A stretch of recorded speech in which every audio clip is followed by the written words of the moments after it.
La Guinée n'est pas seulement cette entité géographique que les hasards de l'histoire ont délimitée, suivant les données de sa colonisation par la France.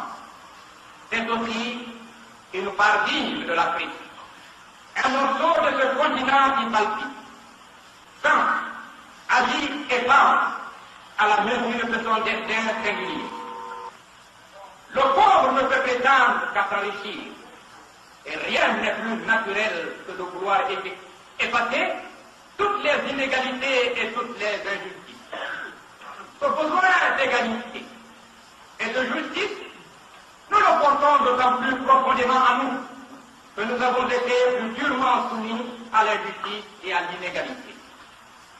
Nous sommes uniquement préoccupés de notre avenir et soucieux du bonheur de notre peuple.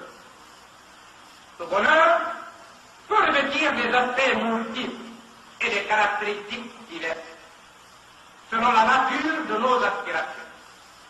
Nous avons devant nous un premier et indispensable besoin, celui de notre dignité. L'assujettissement de contraintes imposées et subies dégrade celui sur qui elle pèse, lui retire une part de sa qualité d'homme et en fait arbitrairement un être intérieur.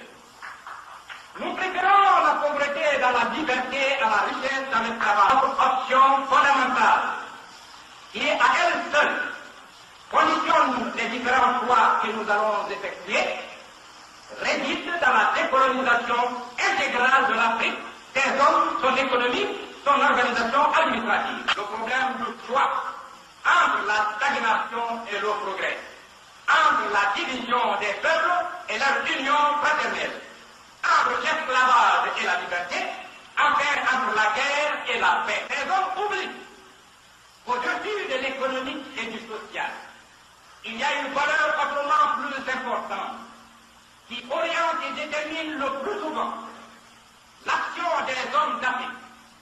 Cette valeur supérieure réside essentiellement dans la confiance qu'apportent les hommes d'Afrique à la lutte politique, tendant à sauvegarder leur dignité et leur originalité et à libérer totalement leur personnalité. Aujourd'hui, en raison de l'évolution de la situation internationale et surtout du gigantesque progrès du mouvement de décolonisation dans les pays dépendants, nous pouvons affirmer que la force militaire dirigée contre la liberté d'un pays ne peut plus garantir ni le prestige ni les intérêts d'une métropole. Nous ne renoncerons pas et ne renoncerons jamais à notre droit légitime et naturel à l'indépendance. Car à l'échelon africain, comme à l'échelon franco-africain, nous entendons exercer souverainement ce droit. Nous sommes africains et nos territoires ne sauraient être une partie de la France. Nous disons non de manière catégorique à tout aménagement du régime colonial et à tout esprit paternaliste. Le nom de notre association nous importe peu. Ce qui nous importe sera le contenu de notre association. La somme des possibilités nouvelles d'évolution qu'elle offrira aux territoires africains actuellement engagés dans le grand mouvement d'émancipation qui exige la disparition totale du phénomène colonial et l'établissement d'une ère de liberté pleine. Je rappelle souvent que la vie de l'homme va de 0 à 100, alors que celle de nos peuples est éternelle. Nous sommes, quant à nous, Africains de Guinée, sûrs que notre courage et notre loyauté, notre communion d'action créatrice de bien et notre amour de la justice et du progrès sauront conduire, à travers le temps, notre future communauté avec toujours plus de puissance dans la prospérité et dans la liberté. Droit qui équivaut à la liberté pour ces peuples de se doter d'institutions de leur choix et d'exercer dans l'étendue de leur état et au niveau de leur ensemble leur pouvoir d'autodétermination et d'autogestion.